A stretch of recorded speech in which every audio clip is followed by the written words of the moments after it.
আসসালামু আলাইকুম সুপ্রিয় শিক্ষার্থী বন্ধুরা, আশা করি আমরা সকলে মহান আল্লাহ তাআলার বিশেষ রহমতে ভালো রয়েছি।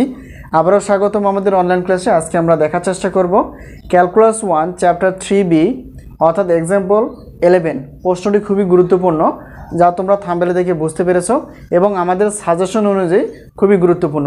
তো একটা কথা বলে নেই, সেটা হচ্ছে যে তোমরা যদি সাজেশন নিতে ইচ্ছুক থাকো তাহলে অবশ্যই স্ক্রিনে যে হোয়াটসঅ্যাপ নাম্বারটি দেখতে পেয়েছো সেই নাম্বারের সঙ্গে যোগাযোগ করে সাজেশনগুলো নিয়ে এবং সেই অনুযায়ী ক্লাসগুলো দেখো, ইনশাআল্লাহ তোমাদের অনেক সহজ হবে।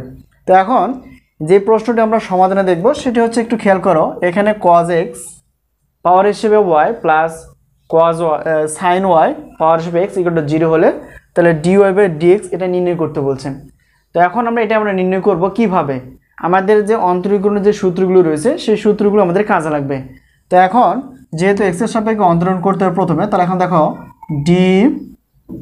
dy/dx, তো এখানে cos x to the power y plus এখানে দেখো d/dx sin y, এখানে পাওয়ার হিসেবে কি আছে x আছে x, আর 0 কে যদি আমরা d/dx এগুলো 0 করি এটা 0 হবে।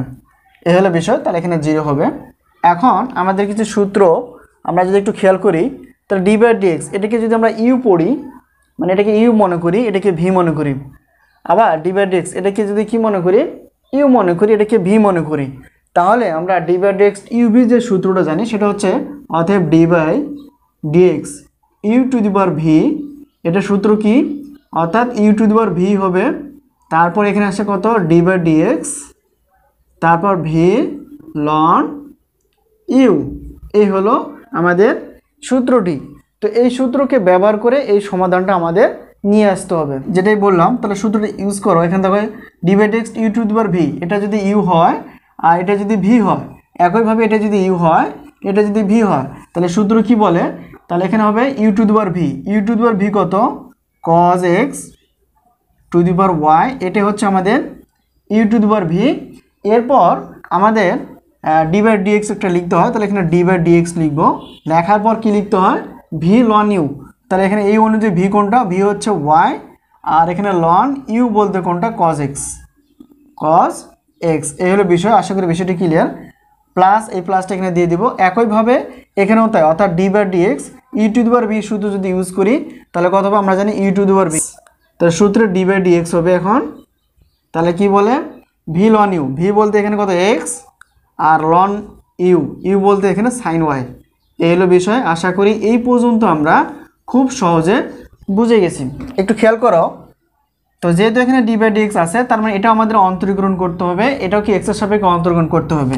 তো এটাকে আবার x এর সাপেক্ষে অন্তরীকরণ করতে হবে, এখানেও অন্তরীকরণ করতে হবে, এখানেও, অর্থাৎ এখানে যদি আমরা u ধরি এটা, আর এটা যদি আমি পুরো কি ধরি v ধরি, আবার এটাকে যদি আমরা কি ধরি u ধরি, পুরোটাকে যদি v ধরি, তাহলে আরেকটা সূত্র আমরা দেখতে পাই, সেটা হচ্ছে d/dx u v, অর্থাৎ গুণের সূত্রটা আমরা জানি u d/dx v plus v d/dx u, এই সূত্রটা আমাদের এখন ব্যবহার করতে হবে। তাহলে এখন দেখো এখানে যা আছে আপাতত তাই থাকবে, ঠিক আছে, আর এখানে d/dx এটা যা আছে তাই, এটা uv, তো uv সূত্র আমরা কি জানি, u বলতে এখানে y, আর v অর্থাৎ d/dx লিখতে হবে, d/dx, আর সূত্র কি বলো, অর্থাৎ v বলতে অর্থাৎ ln cos x, এটা আমাদের কি v, প্লাস v বলতে আবার একই কথা, তাহলে ln cos x, আর d/dx তাহলে কি হবে u বলতে এখানে কত y, এই হলো বিষয়। আমরা সেকেন্ড ব্র্যাকেট দিতে পারি, ঠিক আছে, আশা করি, অর্থাৎ d/dx uv সূত্র ব্যবহার করলে এটা হবে। সেম এখানে প্লাস আছে, প্লাস দিব, আর এখানে কত, অর্থাৎ sin y to the power x, এটা আমরা দিয়ে দিব, দেওয়ার পর সেকেন্ড ব্র্যাকেট ব্যবহার করলাম, এটা d/dx uv সূত্র ব্যবহার করলে আমরা জানি u বলতে এখানে x, আর d/dx, আর এখানে কত v বলতে কত, অর্থাৎ ln এই জায়গাটা, ঠিক আছে, প্লাস v বলতে একইভাবে, তাহলে ln sin y, তাহলে এখানে কি d/dx, তারপর আমরা কি লিখব, অর্থাৎ u বলতে এখানে x। আশা করি বিষয়টি এই পর্যন্ত ক্লিয়ার। এ হলো ইকুয়াল টু 0 আছে 0, অর্থাৎ এখানে uv সূত্রটা ব্যবহার করলে এই পর্যন্ত হবে। এখন আমাদের কাজ হচ্ছে এখানে যা আছে তাই আপাতত লিখব, cos x to the power এখানে y আছে y, আর এখানে কত y আছে y। তো d বাই dx, অর্থাৎ এটা যদি আমরা পড়ি d বাই dx এটা ln, এটা যদি আমরা x পড়ি তো আমরা জানি তো d by dx ln x সূত্রটা কি অরিজিনালি আসে 1/x আসে, ঠিক আছে।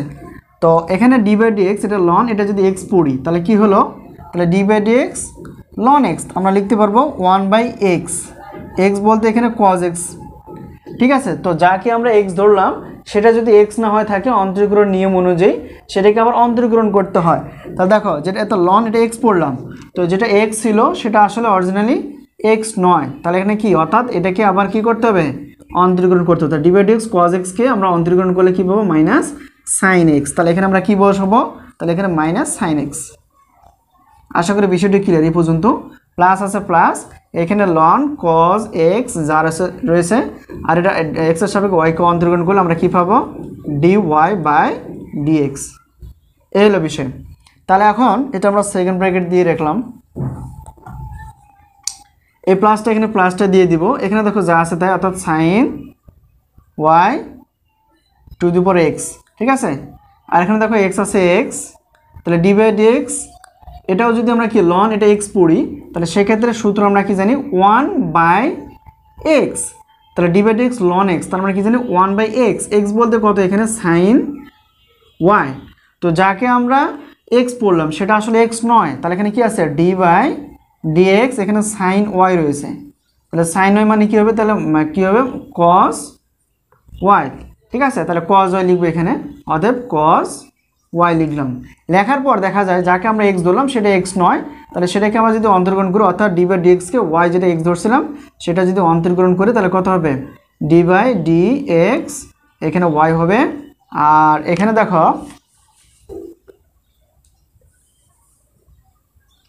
প্লাস আছে প্লাস দিয়ে দেবো এখানে, এখানে কত আছে ln sin y, আর x এর সাপেক্ষে x কে অন্তর্গ্রহণ করলে 1 পাওয়া যায়, এই হলো বিষয় ইকুয়াল টু 0 আমরা লিখলাম। লেখার পর এখানে যা আছে তাই y লিখব, আর এখানে y লিখলাম। লেখার পর এটা যদি উপরে গুণ করে দেয় তাহলে এখানে মাইনাস তো থাকবেই, মাইনাসটা থাকবেই, তাহলে sin x এটা sin 1 দ্বারা গুণ করলে sin x by cos x, আমরা জানি sin theta by cos theta মানে হচ্ছে tan থিটা, তো ঠিক তেমনি sin থিটা বাই অর্থাৎ sin x by cos x, তাহলে আমরা কি লিখতে পারবো tan x লিখতে পারবো, এই হলো বিষয়। তাহলে এখানে আমরা কি লিখবো tan x। আশা করি বিষয়টি ক্লিয়ার, মাইনাস আছে এই জন্য ব্র্যাকেট দিলাম।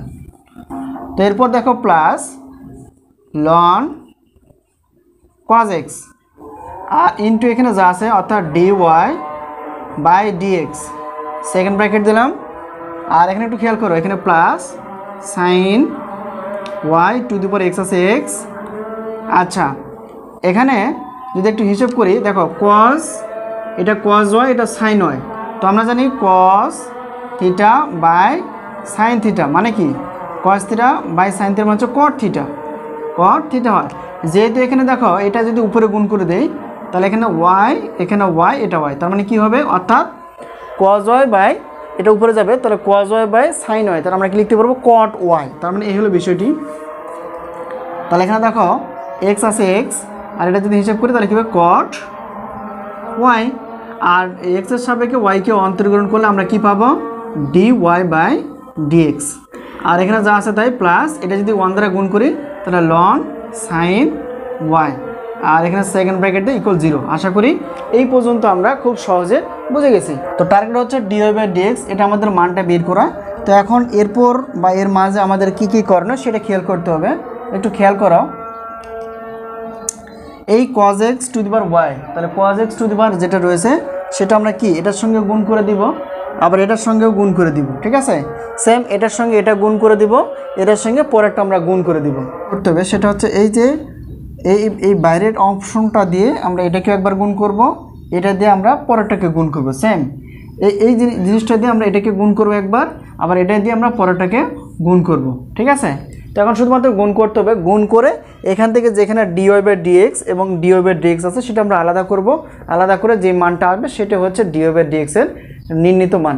এখানে দেখো এখানে যদি এটার সঙ্গে এটা গুণ করে দেয়, দেখো এটা মাইনাস প্লাস এমনিতেই মাইনাস, আর এখানে কত cos x to the power y, এখানে y রয়েছে y, এখানে কত tan x, তো এখন দেখো এটার সঙ্গে যদি এটা গুণ করে দেই, এই যে প্লাস আছে প্লাস এটার সঙ্গে গুণ করে দাও, তাহলে cos x to the power y থাকে।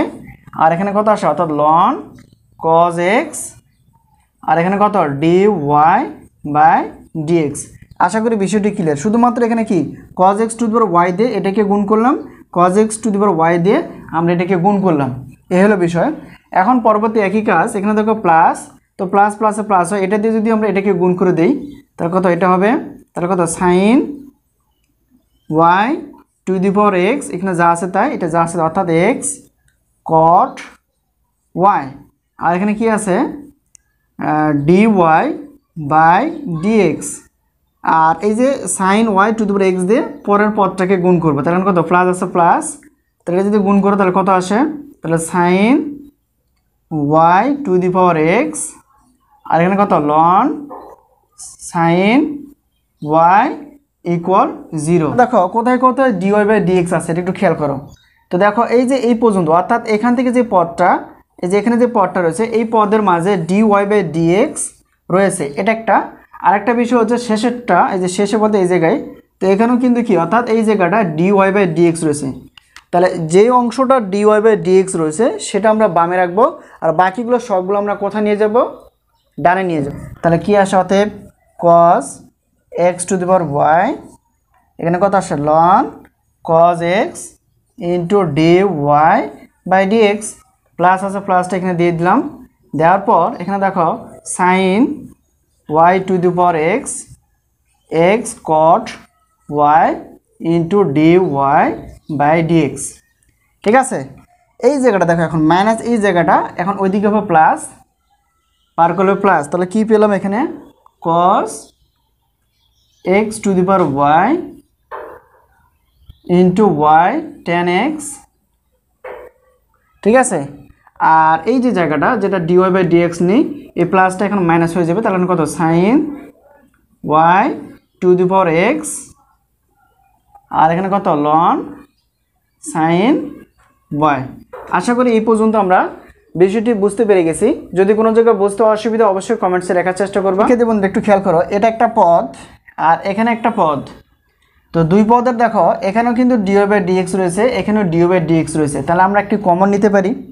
তো কমনটা নিলে এরকম হবে, দেখো এখানে অতএব dy বাই dx কমন নিলাম, নেওয়ার পর এখানে কি থাকতেছে, অর্থাৎ dy বাই dx কমনের পর এই জিনিসটা থাকে, অর্থাৎ আমরা সেকেন্ড ব্র্যাকেট ব্যবহার করতে পারি cos x to the power y ln cos x, এই জায়গাটা। আর এই যে প্লাস, এখানে প্লাসটা লিখে দিলাম, এখানে কি হবে sin y to the power x, তাহলে কত হবে x cot y, এই হলো বিষয়। আশা করি আমরা এই পর্যন্ত বুঝে গেছি, অর্থাৎ এই যে এই পদ থেকে আমরা dy বাই dx এখান থেকেও কমন নিলাম, নেওয়ার পর এই জায়গাটা এখানে কপি হয়ে গেছে, তারপর এখানে কি হয়ে গেছে, এই জায়গাটা শুধু বসাই দিলাম। ঠিক আছে, এরপর এখানে কিছুই করার নেই, শুধু এখানে যা আছে তাই লিখবো। তার এখানে cos x to the power y, এখানে কিন্তু y tan x minus sin y to the power, এখানে কত x আছে, এখানে ln sin y। যেহেতু আমাদের dy বাই dx বের করতে বলছে, তাহলে আমরা কি এখানে গুণ আকারে আছে dy বাই dx এটা রয়েছে, আর এটার সঙ্গে পুরো জায়গাটা, এই জায়গাটা আমাদের কি পুরোটা গুণ আকারে আছে আমরা জানি। তো এখানে পুরো জায়গাটা গুণ আকার আছে, তো আমরা জানি যে সমাধানের ক্ষেত্রে যোগ থাকলে ওইদিকে পার করলে বিয়োগ, বিয়োগ থাকলে যোগ, গুণ থাকলে ভাগ। তো এই পুরো জায়গাটা যদি গুণ আছে তাহলে এটা কি হয়ে যাবে, ওই ডান সেটে এটার সঙ্গে ভাগ হয়ে যাবে। তাহলে আমরা কি লিখবো, অতএব এখানে দেখো তাহলে এটা উপরে চলে যাবে, এটা উপরে চলে যাবে, তাহলে কত আসে cos x to the power y, আর এখানে কত থাকে y, আর এখানে কত tan x minus sin y to the power x, আর এখানে কত কত থাকে ln sin y, আর এই জায়গাটা আমাদের নিচে বসিয়ে দিতে হবে, অর্থাৎ গুণ আছে ভাগ হয়ে যাবে আর কি, এই হলো বিষয়। তাহলে এখানে ln cos x plus plus এখানে কত আসতেছে sin y to the power x, আর এখানে কত x cot y। এটা হচ্ছে এই প্রশ্নটির অ্যান্সার। আশা করি আমরা বিষয়টি খুব সহজে বুঝতে পেরে গেছি।